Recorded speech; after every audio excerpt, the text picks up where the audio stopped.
Welcome all the participants to today's session. Today's session will be on the changing trends in investing and wealth creation through Mirae asset funds. So today, to take us through this insightful journey, we have a very senior profile from industry. We have Mr. Srinivas Khanolkar with us, who has spent almost 20 years in financial service industry in various different kind of roles.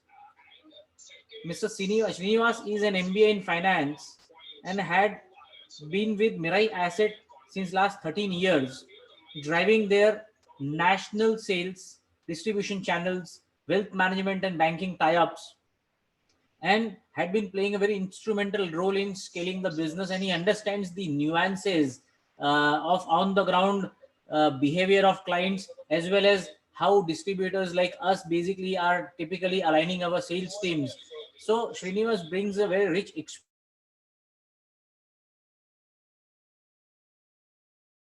Couple of uh, couple of very good points in your arsenal when you are facing your clients. So with this, I will request Mr. Srinivas to take it over from here. Srinivas, the dais is all yours. Thank you, Piyush. Thank you, Team Prabhudas Lilladher, for inviting me for this session. The brief which was given to me was talking about the different trends which are emerging in investing and how investors are adapting to it. At the same point of time, also to look at what are the points that today a distribution outfit should carry while you go and talk to the investors. And towards the end of the presentation, look at the different products that Mirae Asset has today and how they can add value to your investors. So let me begin the session by simply sort of looking at, first we'll look at the some of the trends which have changed not just in investing but over the last 1 year. I thought we are in early part of 2021 and we have seen an eventful 2020. So it would be apt to sort of start with a quote by Vladimir Lenin, who said, there are decades where nothing happens, and then there are weeks where decades happen. I don't think there can be any apt sort of a summary of a quote to 2020. Just in the month of, exactly if you rewind back to maybe 11 months back, in the month of March, what we saw, where quickly in a matter of few weeks, we saw a lot of changes which happened quickly in all our lives. And from our daily routine, we had to shift, we had to make adjustments.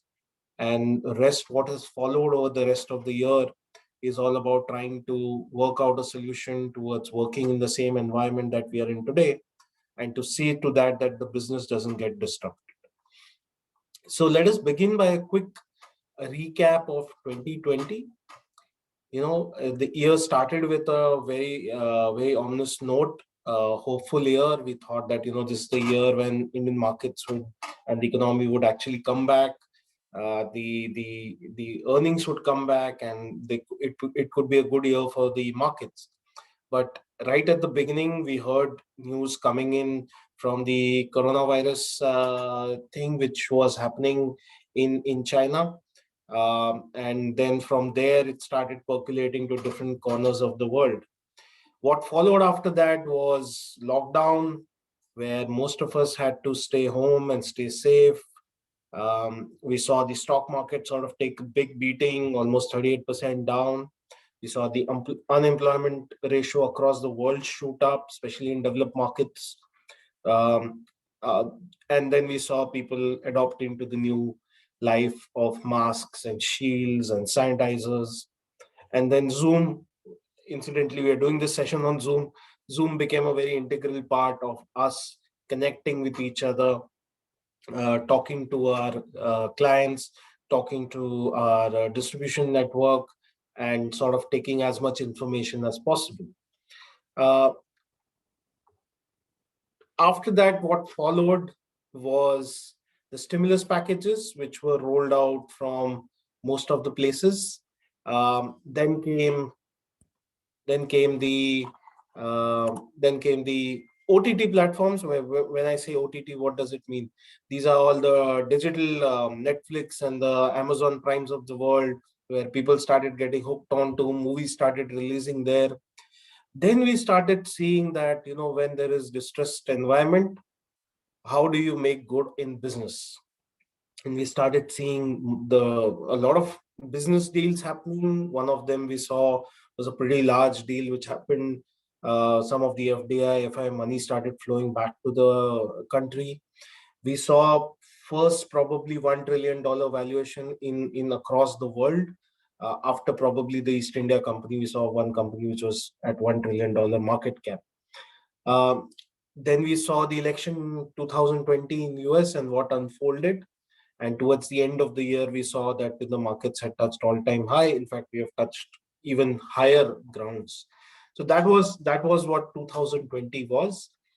But within that, if you see, few things changed, and that has impacted how we do business. That has impacted how investors look at investing. And I'm going to take you back to this image of 1980 in April, where there was a strike, local strike in terms of local transport, which happened in New York City for 11 days. And in those, there was no local transport. So this is the Brooklyn Bridge in USA. Brooklyn Bridge connects New York and it connects New Jersey, right? Some of you, if you are in Bombay, it is very much similar like to have a Vashi Bridge. If there are people from Calcutta, then it will be the Howrah Bridge. Um, Similar bridges which connect two cities. And it's not a very long bridge. In these 11 days, a lot of people in the morning used to cross the bridge, come to the city to work, and then go back walking in the evening. Now, this strike happened only for 11 days, but this behavior has continued till today. It's been 20, 21 years of this event. Till today, if you see videos of people on Brooklyn Bridge in the morning, around 7:38 a.m. in the morning, you'll see hordes of people crossing the bridge to work and go back. So what happened over such a long period of time has actually impacted, and people saw the benefits of that. People saw the advantages of walking, not being in those traffic conditions. Weather is always good there. So what has happened over 40 years back continues to happen today, right? Another disruption thing that we saw, and I think there cannot be any more classic image than these two. The image that you're seeing on the left hand side of the screen, which says Easter morning, in terms of this is 1900, okay, year 1900, where you see hordes and hordes of horse carts on the road, right? And probably there's one small circle. Let me circle it for you again. There's only one car. And at that point of time in 1900, people were talking about, no, cars cannot be mainstream. It's a luxury item. Horse carts will not be replenished. And in about 10 years or 13 years from that, the same day after 13 years, only you can see is all cars and maybe just one horse, right? So every crisis disrupts something, and then it brings new opportunities. And I think that's something that we have all realized in this crisis that we saw. And that has actually had an impact on the pattern of investments that people are doing. They have realized that volatility can be a good friend. I don't think uh, if there were people who thought that equity markets volatility is not good for them, and if they were investors in 2020, they would have realized that the fear of volatility is something which is just uh, a 1 day, 2 day, 3 day, 1 month, 2 month, 3 month activity. But if you stay put during those times, you can actually see the benefits of that. And 2020 cannot be a better example of that uh, erasement of the fear which has happened in people's mind, at least on one side of the asset class investing. right? Now, what are the other growth opportunities which came out from the post-corona world? We saw 3D printing becoming a very important integral part. We saw artificial intelligence taking up a very, very important route. A lot of businesses are actually now drawn towards it. They want to do a lot of data crunching. We saw digital signatures going up big time. Um, if you are dealing with clients who are companies, they found it very difficult to operate during the COVID times, where signatures दो या तीन signature लेने हैं, वो trustee का लेना है या बोर्ड ऑफ डायरेक्टर का लेना है, सीएफओ का लेना है. It became difficult, and that's why digital signatures have become a lot of opportunities emerge from there. Cloud computing, online retail, the amount of things all of us would have ordered at home really shot up. Video conferences, of course, cyber security. I'm sure even with Prabhudas, during the month of March, April, the biggest thought would have been, how do I secure my data? I'm going to open and do a lot of work from home and all that. IT equipments went up, gaming went up, streaming went up, so did groceries, voice over internet, which is the WhatsApp calls, virtual augmented reality, coffee manufacturing. These are a lot of growth opportunities which came up. Now, some of them evolved to become ancillary investment tools, which will find their way on investment platforms and on the stock markets. Some of them would still remain off market, but then there are other products for them, right? But how have stock markets behaved to it? At the beginning of the virus impact, as the pandemic started hitting, you saw the markets across the world sort of plummet. And as the vaccine announcements have started over a period of time, you're seeing the markets sort of, all go up. These are international slides, but we have seen a similar trend in India, where you saw during March, you saw the markets sort of, go down about 38%. They went down. And then from there, now we have seen all the way recovery happening. And as the vaccines are getting announced, you're seeing confidence building across the country also, right? From a 2021 perspective, I think we have already seen the worst behind us in terms of the GDP growth on a quarter-on-quarter basis. In fact, this quarter, there is a projection that the numbers should be positive for the entire year, which sort of, this minus 9.5, what you see was actually being talked about minus 13%. So already about 4-5% recovery is on the GDP is something which we have already seen. So what we are talking about here is that the GDP numbers in 2021 would be far better on a bounce back. And in fact, India is doing much better as compared to a lot of other economies. Now, there is something which happened in September 2019, which still did not have it did not get a chance to play out, right? This was the corporate tax cut rate. Now, corporate taxes in India were in the regime of about 30%. Then, we brought it down and we made it actually brought it down to 22% and then 15% for new companies. Now, this is like, we are actually, if you see Singapore, which is one of the best countries to do business in, as per the business rankings, is at 17%. And India new companies can be at 15%. So actually, in making new companies, registering new companies, and doing business in India would, from a tax front, is actually economical. So you will find this now playing out much large. This was supposed to be the big incentive for corporate India in 2020. Unfortunately, because of the pandemic, it got pushed. And now if you see the budget which came in this year is actually a big gungo for a lot of the corporate activity.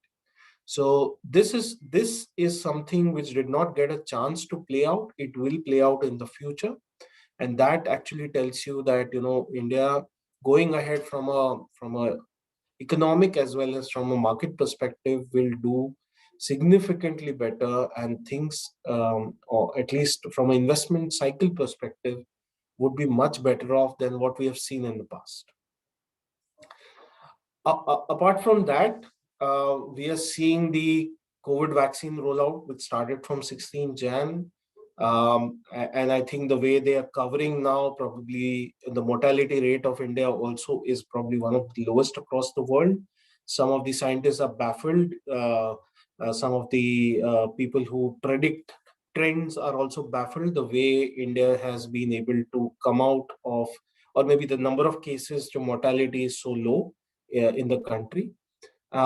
Yes, there will always be that worry of second wave or third wave, but looking at what is happening at the moment, uh, it looks like the new strains may not be as lethal as they were earlier. So the vaccination program and its completion on time and covering the majority of people who are still not exposed to the virus in any form would actually play a very, very great role. Now, with this happening, what is the other thing which are happening as an emerging trend or the changing trends that we are seeing? We are seeing now travel sort of, travel companies are seeing revival in demand. We're already seeing this. We are already seeing that the room inventory, which is hotel occupancy rates, are going up. We are seeing air travel going up. So as the healthcare industry is able to provide a solution to the virus, you're seeing the other parts of the economy which was stuck actually starting to make a move up. And that is an emerging trend which we will request everyone to closely observe. You probably were looking at the deep discount things which are available last year from an investment cycle perspective. So you're looking at banking, you are looking at the larger companies to look at. Maybe it's time also to look at the consumer demand reviving and the consumer companies. Uh, as it is, I think in India, consumerism is a very large thing. You will find the long term drivers of growth in India lie in the FMCG space, on the auto space. Anyways, our number of ownership on the auto vehicles to the number of population and family households is very, very low.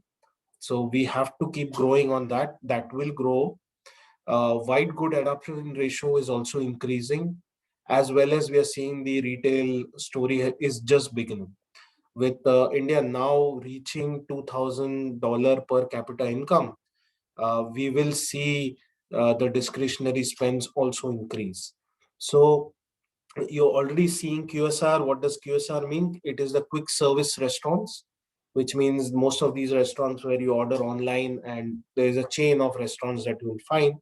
All these are actually finding now, it is a matter of time when all of them will consolidate and some of them will end up on the market space for you and me to invest into. But these are some of the long-term drivers of growth that we will see. So our take on at least some of the trends that are emerging is that please do not miss out on the consumer activity, which will revive as the vaccination drives keep going up. In fact, there's a good opportunity to look at products. In fact, we have a product like that. I will come to those products at the end of the presentation. But there are products which you can take advantage from an entry point of time. From from a more rates perspective, if you look at, because you have to also look at all that with what is happening in the world environment. So if you look at the benchmark rates across the world, they are very, very stagnant. And I don't know how many of you saw on Valentine's Day, ECB, which is the European Commercial Bank, sorry, European Central Bank, come up with a tweet which said that roses are red, violets are blue, and as long as there is pain, we will keep the monetary taps open. That was something of a very funny sort of way of putting that what is their stance on the economy and their view about if there is pain, they will keep the financial taps open. Now, with that, you do not see then the yield sort of, the way they are. You will not find the interest rates and the yields actually do a lot of move, at least for this year. If things change and they find that now COVID is behind them, then it could be a different story. But at the moment, the way it is, it seems to continue like this. Now, how does that have an impact on investments? What are we seeing? We are seeing a declining FD interest rate scenario. Gone are the days when they were double digits, even higher double digits. Now we are in mid single digits, right? Um, Gone are the days where the PPF interest rates used to be double digits or high double digits. Now we are coming towards, say, little between mid single digit and high single digit, right? Um, Same as with the inflation. There were periods when we used to be 8-9%. Over the last 3-4 years, or at least 4-5 years, we are seeing a band of between 3 to 4%, and we are operating between that. So how does this have an impact on investments? That is extremely crucial. And for that, I think we need to understand these two images. I'm going to zoom up a little bit for you to sort of, look at what we are trying to say. Is, let me see if I can zoom this. Mm, can I zoom it? No, I don't think I can zoom it. Sorry about that. But what we can do is I can quickly run you through the names, what are present here, and what this slide is all about. So this is a slide which Mint, the paper, the economic paper Mint, they actually published in end of 2019 and then end of 2020. These has 10 different products, which is gold, real estate, credit risk, corporate bond, T-bill, GSEC, international, large cap, mid cap, small cap. Okay.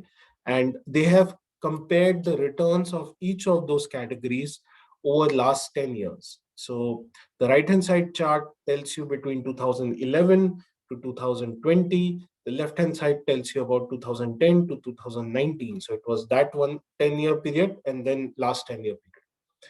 Now, these are returns, and they will keep changing, as you know that no asset class or no product can consistently perform over the entire cycle. So this talks about each year what was the best perform. Now, of course, nobody invests like that. Nobody will predict which is going to be the best performer and then go and sit in that. Most of the time, we will do the reverse.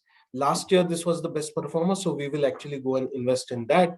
And then eventually we realize that that was not the best performer that year. So what we have done in this slide is we have actually calculated the CAGR return of each of those products over last 10 years, right? And then they stack them up, ending 2019, ending 2020 for the last 10 years. And you can see some trends. Now, for your benefit, I have done some color coding so that we can highlight on the relevant subject, which is, if you look at, say, large cap, if you look at, which is your index, largely equity index, you look at corporate bond, which is your bonds, which is your debt market. If you look at real estate, which is another asset class category. And if you look at GSEC, which is the country's sort of, benchmark yield. And then you look at gold, which is another safe haven asset class. Now, what is very interesting to see that in 2019, all of them were between 8 to 9%. 2020, again, all of them are in very similar range. Yes, you can debate there a difference of 50 to 60 basis point over 10 years. But what you can see here is all of them, which are different asset classes, are actually giving returns over 10 years in a very, very similar time range percentage, right? And gold will always be a little behind, and that is in USD terms. So if you add INR to it, it might actually be a little higher or lower than 10%. But overall, if you look at it, they are giving the returns in a similar range. Now, if at the end of 10 years, you find that most of these asset classes are giving you return in a similar range, and you would then look at, why should I only be investing in one asset class and not the other asset class? Maybe not real estate because you need sizable chunk to be invested, and at the time of exit your liquidity may not be there to that extent and you'll have to wait for some time. But GSEC, corporate bond, large cap, all the three of them, if they're delivering similar returns, then why do I only invest in one asset class and not look at the others, right? And that's why you see that over a period of time you're seeing a lot of these multi-asset products coming in the market, talking about the advantage of doing investments across, but also talking about why asset allocation becomes extremely important. Correct? And why is it important? Because the returns are always calculated in this manner, right? You look at equity, we all understand equity performance. We understand that the return comes in a breakup of three, which is long-term GDP growth plus inflation rate plus corporate earnings. And that's how we quote 10 to 12%, right? Earlier, when our GDP growth was say 7.5%, inflation was 5%, corporate earnings was 2%, we used to talk 14-15%. Today, we are talking 10 to 12%. Debt is not very dissimilar. Debt also has its components. There's a risk-free component, 4%, right, which is your interest rate. There is a time horizon, which is 1.5% more. So that's how it becomes 5.5%. If you do not agree with me, the SBI 1-year FD rate will be 5.5%. And then there will be credit premium, which is 1 to 2%. So if you get anything more than 5-6%, correct, then what you're getting is taking a risk on your investment by lending it to someone which is going to invest in a riskier asset, either through its rating or through its duration. That's the range. Now, if you compare today what the returns are, don't look at 1-year equity, what has happened, and then look at debt. But if you look at comparison of 3-year, 5-year, you'll realize that the returns are exactly in the same sort of a gamble. If you've got 12-13% from equity, you would have got 7-8% from it. So if you get more than that, then all of us should be very happy. If we get less than that, we know that we will revert back to the mean. And the mean is this. If returns go up, tomorrow risk-free goes to 5%, that add 1-2% more on return. If equity GDP growth bounces back or something, then it goes.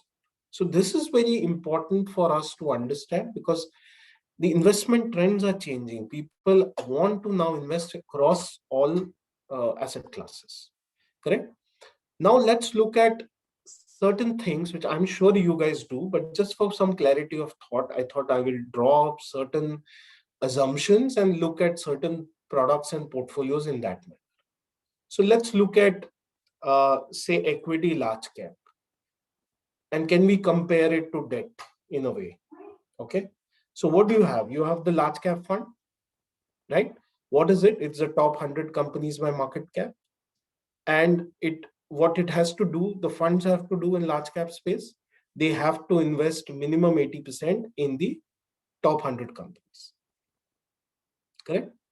Now, what can be the large cap in debt? Could it be bank and PSU debt fund? You may agree or disagree. But if you look at it, where is it investing? It's investing in the banks, which are supposed to be the pillars of the country, where everybody banks, everybody puts their savings. It invests in the public sector outfits, which are backed by the government. It will invest in the public financial institutions, which will be backed by the government. And we have to invest minimum 80% in the amount. So when a client draws up a portfolio, is he investing in this manner? He's going to invest in equity, he's going to invest in it. But is he looking at it in this manner? That if I'm going to put a lot of my money into the top 100 companies on equity, am I balancing that out by not taking too much risk on the debt side and again going by only the top, say the top companies on the debt side, which is going to give me a yield? Right? Can we compare where does the next highest allocation of equity go? Flexi caps, erstwhile multi caps. Today, most of them will move to flexi cap. Now, most of the, although it says that minimum 65% in equities, most of the funds actually invest more than 70% in large cap space, which is the top 100 companies, right? Can you look at a corporate bond in the same manner? That where do I put my next highest allocation to? Because it will invest in only AA plus and AAA papers, and you have to do minimum 80% in that. So can my next best allocation on the portfolio go to corporate bonds? I'm just throwing up some ideas. You may agree or disagree. Emerging segment. What is the emerging segment in the mutual fund space on products? It's the large and mid cap. What it has to do? It has to do a combination of large and mid cap companies. Minimum 35% in large cap, minimum 35% in mid cap. Now, what is the ideal combination like this on debt side? It could be a combination of short term and medium term. Because here we are going to do a duration play between 1 to 3 years and 3 to 4 years. So it's a combination play. And there again, given the whatever has happened on the debt side, nobody wants to go to lower quality papers. Everybody will play higher quality papers, but just play with the interest rate and the duration strategy. Right? What about small cap? They are the riskiest on equities. It invests in 250 to 500 companies market cap. You have to do minimum 65%. Now on the debt side, we all know what is the riskiest. It's the credit risk because it invests mostly in AA and below. Right? So I've given you 4 different examples of when we sit with our investors and make them understand when we build portfolios, how do I position equity products? How do I position debt products? Now, why are we discussing this? Because in this, there is no discussion on interest rate movement. There is no discussion on duration. There is no discussion on आज market क्या लगता है. There is no duration on interest rate क्या हो जाए. All the discussion is whether the products are invested in the correct segments or not. You will still get people who will say, no, I want to only take X risk or Y risk. That's a separate thing. But when you sit with the investors and draw portfolios and look at it, could this be helpful for you? Right? And maybe last of it, people would say, I want only index return. Then what do? Then you go to an index fund or an ETF or a fund of fund which invest in ETF, where you do minimum 95% replication of the leading market indicator. And on the debt side, you play GSEC because that is never going to go. I mean, it will give you your return, right? Country will not default, right? So it's a minimum 80% in GSEC.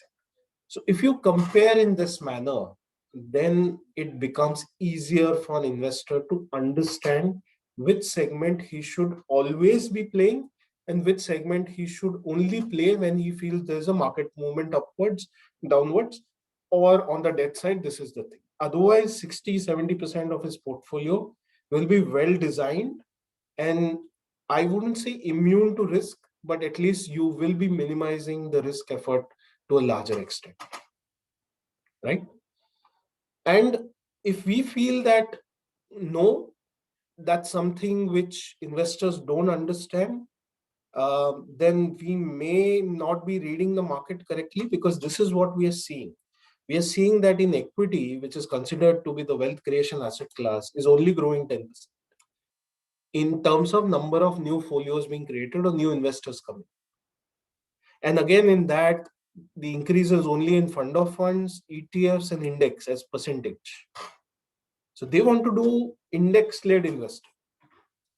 Whereas in debt, you are seeing a 55% growth.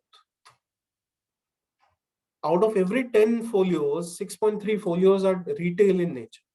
And there, if you see, most of the folios which are getting added are short-term, corporate bond, bank PSU, corporate bond, and short-term. So while we may not, or we may agree, or we may not look at the trend, the investors have already started realizing that the long-term returns are very similar. So they want to cut down on volatility and focus on the quality products, right? And that's where, asset allocation becomes extremely important. And how do you play that? Now we can only control the controllables, right? So we know what is the investment. So we can look at asset allocation, product selection, we can look at market returns, we can look at taxation, we can look at longevity of asset, employment, we can look at savings versus investing, correct? But out of these, there are few things which are in total control. Like savings versus investing, we have total control. Asset allocation, product selection, we have total control. We don't have control over employment, earnings, and duration or longevity, right? Some control, not everything, some control. But on market returns and policies regarding taxation, saving benefit, we have absolutely no control. These two, we don't have any control. Yet, most of the time we end up only trying to do security selection, market timing, but we forget that the maximum return is made out of only asset allocation, which is 90%. Correct? And here is what, some of you might know this, but I'm going to just probably give you a very, very sort of a old example. It's almost 12, 13 years old.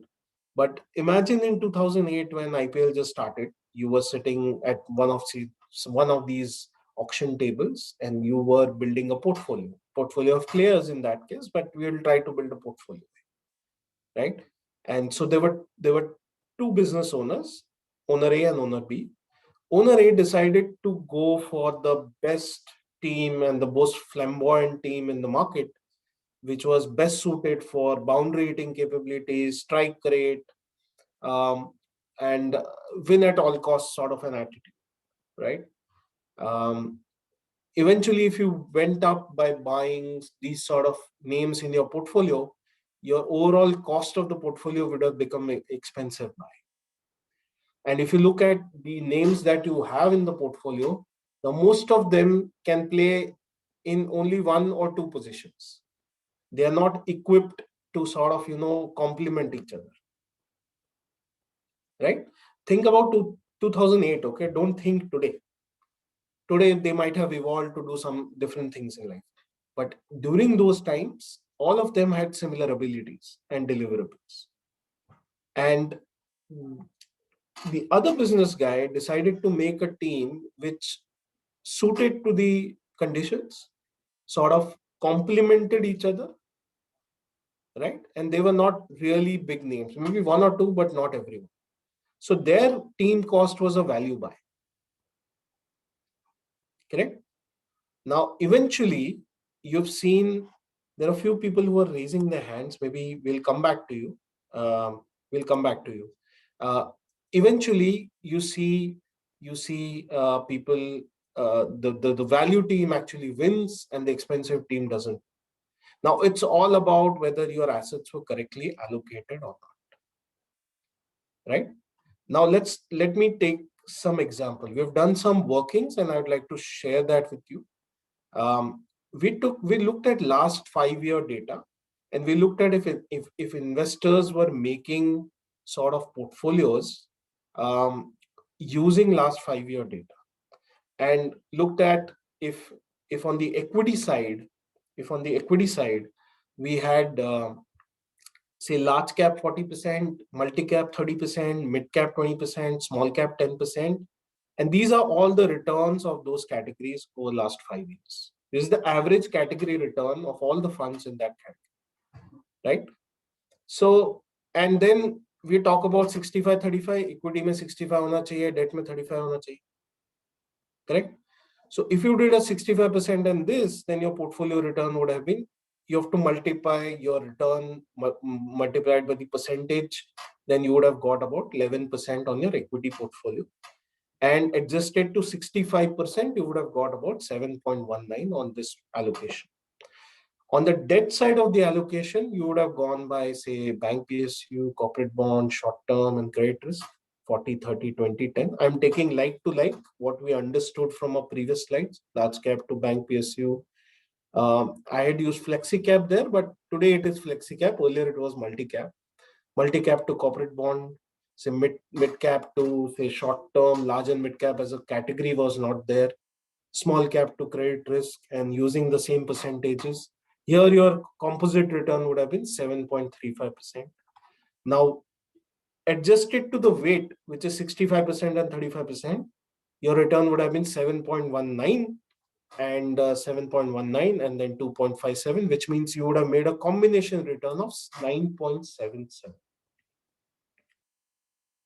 Correct? If your asset was 65 equity, 35 debt. Same thing we did for a 70-30 option, then your combination return would have gone up a little bit.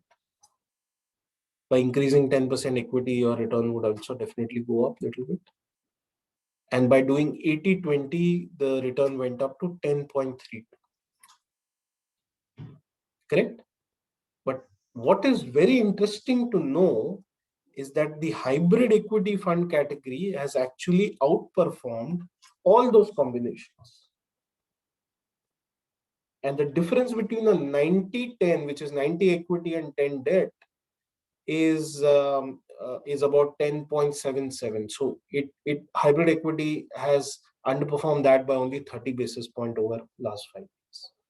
A multi-asset is 9.43, a BAPF is 9.12, equity savings is 7.3. So a fund category which today at the moment most of us are neglecting. And why I'm saying this is because that category is only getting redeemed by the day, is actually outperforming a lot of the other strategies that we actually end up doing. Right? So that's what I wanted to probably speak to you. Another concept which we are talking about is SIP in debt, which is a very, very interesting concept, and we would request you to look at it seriously. That for short-term goals, how can fixed incomes actually make a lot of benefit for the investor? Like a recurring deposit today, last like 1 year return would be 4.9. Your ultra short-term duration return is about 5.64. Low duration is about 7.34. So you already have an advantage. And these are normal returns. Now, what happens when you do, say, you look at the debt volatility along with that? You see a 10-year GSEC volatility, you see a 10-year AAA corporate bond volatility, and then you see a 10-year AA corporate bond volatility. Right? Now, what if you did SIP investing across products on the debt side? Now, if you did SIP category return, say a recovering deposit, because that's something which we do, a lot of investors end up doing. A 5-year return on SIP is about 5.3 in a RD. A 5-year return in large cap fund is 10.7%, right? In dynamic bond fund is 7.64. In gilt fund, it's about 9%. So it's not very off to what we are talking about from a large cap, right? So while we talk about SIP as a concept on equity, for people who don't want to have very, very long-term goals, or do not want or want to use debt as also instrument to sort of do regular investments, the returns are not bad. And that's something which one must look up from a long-term perspective, that fixed income can outperform in long term also. Short term, definitely you can see that. Now here is a 3-year sort of a period allocation that we did, at a 3-year SIP return on a Sensex, and you can see the volatility of that is much higher than the volatility of a CRISIL composite bond fund index. The black line is the CRISIL composite bond fund index. While you see the equity volatility, you can see that if people want that, they don't want volatility on their asset allocation patterns, then they can actually look at incorporating SIPs on debt side, which will help them, right? Even a 50-50 sort of an allocation volatility is lower than the equity volatility. But towards the end of it, the return may not vary too much between the 50-50 allocation or the Sensex allocation. Correct? So it has its merits. If used wisely, it can actually deliver good portfolio returns for clients, right? And so how do you choose debt funds for SIP? You can choose a ultra short-term fund for short-term goals, savings, or maybe let me draw a line here. You can, for short-term goals, you can use money market, savings, ultra short-term funds. For medium-term goals, you can use short-term fund, bank PSU, corporate bond funds. And for long-term goals, you can use dynamic bond funds or a gilt or a long, right? Now, from our debt funds perspective from Mirae Asset, we have this category, we have this category, um, we have the short term, we have banking PSU, we have dynamic, and corporate bond is something that we are launching next. Now, you may say that this may or may not help, but these are how the new millennials save. We have heard about millennials. These are people who are born after they're born after 1994. These are the post millennials. Millennials are born between 82 to 94. Post millennials are born after 1994.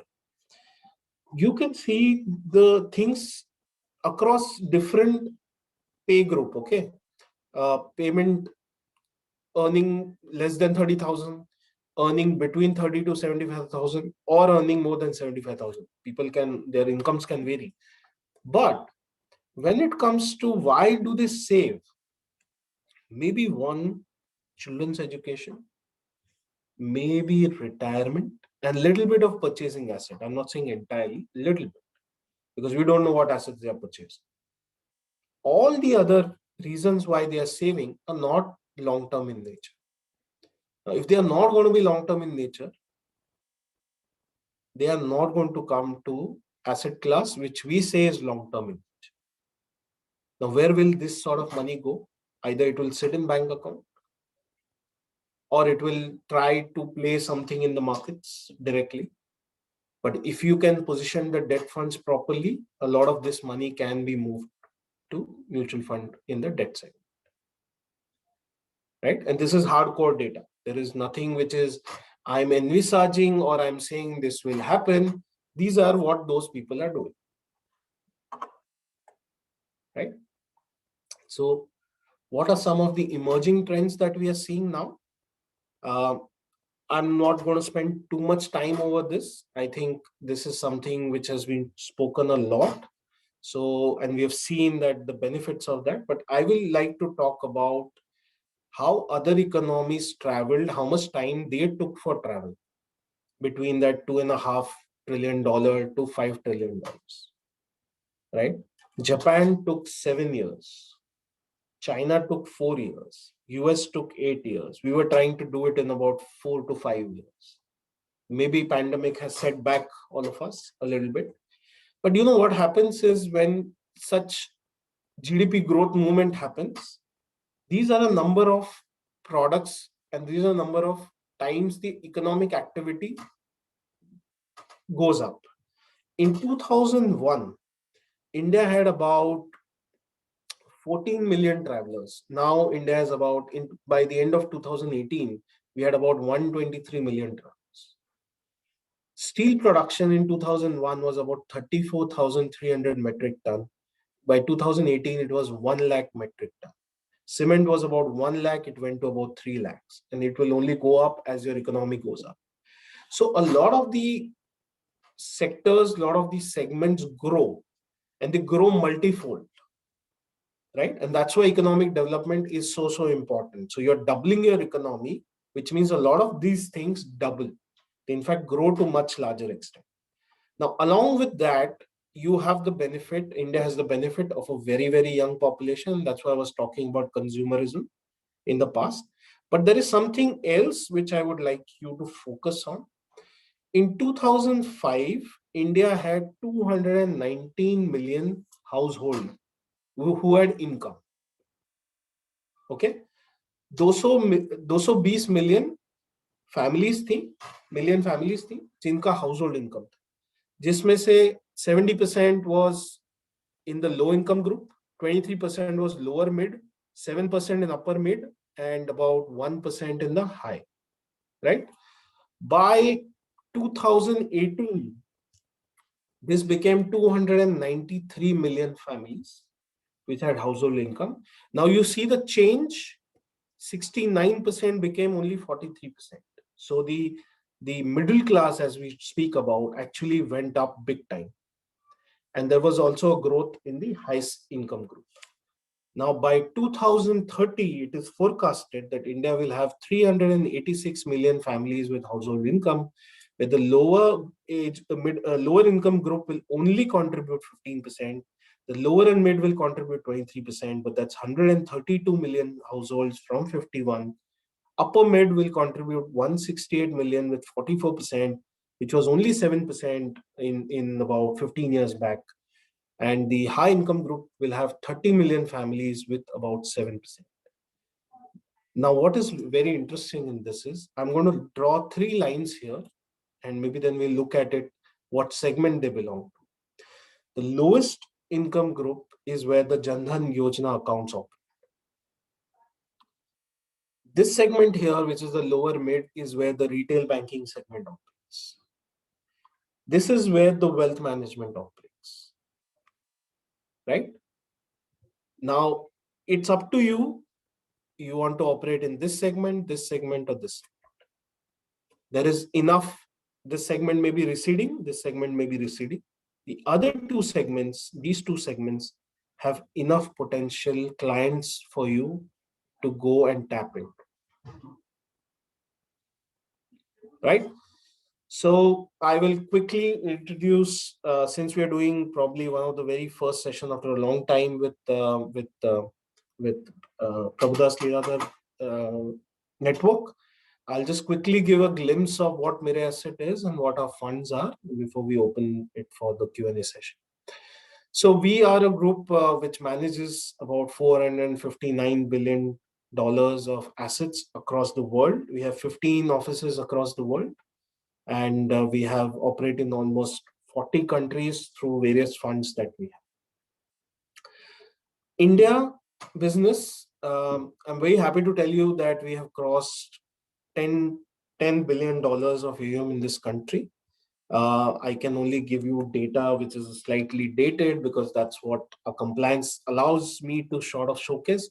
But today we are in excess of 70,000 crores of assets under management. I'm very happy along with that to tell you that we have more than 3 million clients invested with us, right? And if you look at this corner here, we have a SIP book which is in excess of 550 crores per month.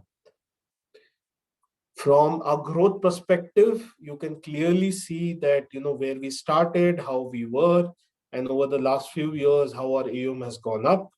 Also, you can see the number of clients, how they've gone, right? From product perspective, on the equity side, we have the large cap fund. Large cap fund presently has 23,000 crores of assets under management. That is our oldest fund. It has completed 13 years. Then we have probably one of the most, it's my privilege that I work for a company which has an emerging blue chip fund. This operates in the large and mid cap segment, one of the very popular SIP products in the market. Then we have the Great Consumer Fund, which is part of the thematic operations. And when I was talking about the consumer behavior activity kicking off and trying to make a revival in this country post-pandemic, I think this is a product I would request all of you to closely look at. It's just about 1,000 crores, so it has great potential to become one of the leading consumer funds in the country. Then we have the ELSS product. People want to save for ATC. Season is there. This is the product. It's a product which it has completed about 5 years now. We launched in 15. Then we have the healthcare fund, which again is one of our unique offerings. A lot of funds in this segment prior to our fund launch were in only the pharma segment. Uh, we launched a more diverse product, and after that, we have seen the competition actually make changes to their product and make them as a healthcare or a PhD or something like that products. But we were the first ones to capture the healthcare sort of a space, which is pharma plus allied services. Then in last year, we launched, not last year, 2019, we launched a mid cap and the focused fund. This focused is 30 stock portfolio product, which is already 5,000 crores. Mid cap is again a 4,000 crore product. Uh, Last year, we launched the arbitrage fund, and last December, we launched the banking and financial services fund. Not December, November. And again, the product has taken a good start point. From a debt side perspective, uh, cash management is our oldest product, operates in the liquid fund segment. Then we have the savings fund, which is in the low duration segment, dynamic bond fund. Then we have the short term fund, which I was talking about. If you want to play a duration strategy in the shorter end, you can look at short term. Then we have the overnight fund, which is a 1 day product. There is an FMP which will mature soon. Then we have the banking and PSU debt fund and the ultra short term. Banking and PSU, like I said, it's the large cap of debt. Uh, Apart from that, we have our ETF products, which is the Nifty 50 ETF, the Next 50 ETF, and then we launched India's first ESG sector leader ETF, which is, by the way, India's first ESG thematic ETF in the country. And across the globe, we operate under various brands for our ETF business. So that again is about close to 500 crores. We already crossed 500 crores on the AUM on the ETF side. Now we have a couple of products which we have launched. So along with this ETF, we have a FOF for ESG, which invests everything into this ETF. And then we have a asset allocator product, equity allocator product, which invests in these two ETFs. And both of those funds have a equity taxation limit, right? And then we have another part of our business, which has nothing to do with mutual funds, but it's part of the Mirae Asset Group, where under the private equity route, where we are investors with Ola, Big Basket, Zolo, Sadofax, some of the names you must have heard in the Indian business fraternity. Last, before I close the session, we are launching a corporate bond fund next week, which is going to be in a modified duration of 2 to 5 years. It will not invest anything below AA plus papers, so be rest assured about the quality. We will prefer GSEX over SGL for better liquidity and credit profile. Not that we will do it right now, but that's an option. The product is going to be managed by Mahindra Jajo, and it's ideal for someone who's looking for a 3 year sort of an horizon to come in the debt side of the investing. So that's we are for the presentation for today, which was about changing trends in the economy, as well as what products Mirae Asset has and what products can actually help you sort of build your clients portfolios. And endeavor always is to deliver returns which are competitive and make a difference to the client's portfolios, right? So I will stop here, and Piyush, if you have any questions, let's take them. There were some hands which went up. Maybe we can take them first. Thanks a lot, Srinivas, for such a detailed presentation. A great, I will say it's a deep dive and kind of a reskilling session for all of us who are in the consumer facing roles, where we are seeing the changing trends in investing and the kind of asset allocation shift which is happening from one product to more products. So, with this backdrop, dear participants, we are open for Q&A session. If you have any questions, you can put that in the chat box or the Q&A box. And in the meanwhile, I'll request Mr. Abhijit Sinha to say a few words. Abhijit heads our Delhi branch. So, Abhijit, floor is open for you.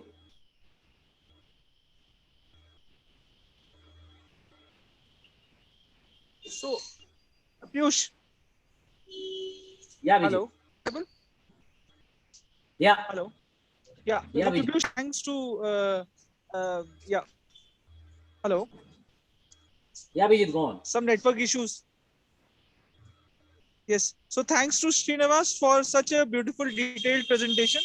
And obviously Mirae is some like again is in a place like uh, we wish them all the best that they should come in like again top 10 and they are reaching it very fast.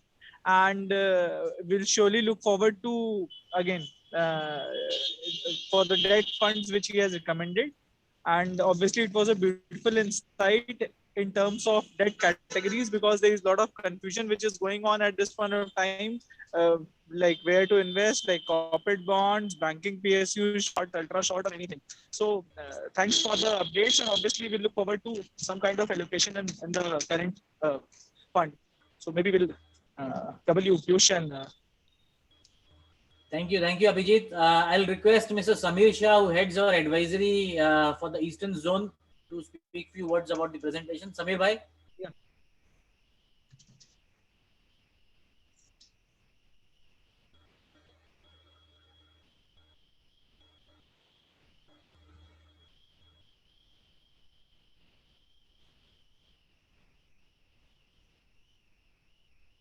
Samir bhai, can you hear us?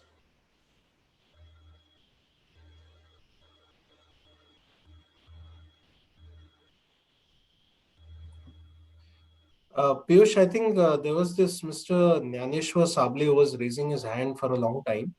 So after we finish this section, maybe we can go to him. Yeah, sure. Till Samir bhai comes up, Dhaneshwar, if you have any questions, you had raised a hand. You are allowed to talk. Okay, I think it was raised by mistake.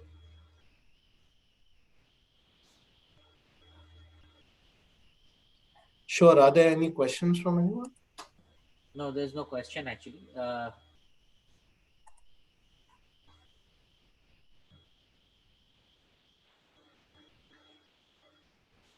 Okay, since we're not getting any question in the chat box, I presume that people are okay and there are no questions as such. So again, thanks a lot, Srinivas, for giving such a detailed presentation. And we hope that, and we have every one of us mostly has some of the other products in the form of SIP from a lot of Mirae asset equity funds, and we look forward for a whole host of new products which you have launched, and will keep having these kind of interactive sessions going forward. And I thank all the participants for their time and for their participation. Thank you, everyone. And we end in this session here. Thanks again, Srinivas, and all the Thank you very participants. much for hosting me. Thank you. I look forward. Thanks. Thank you.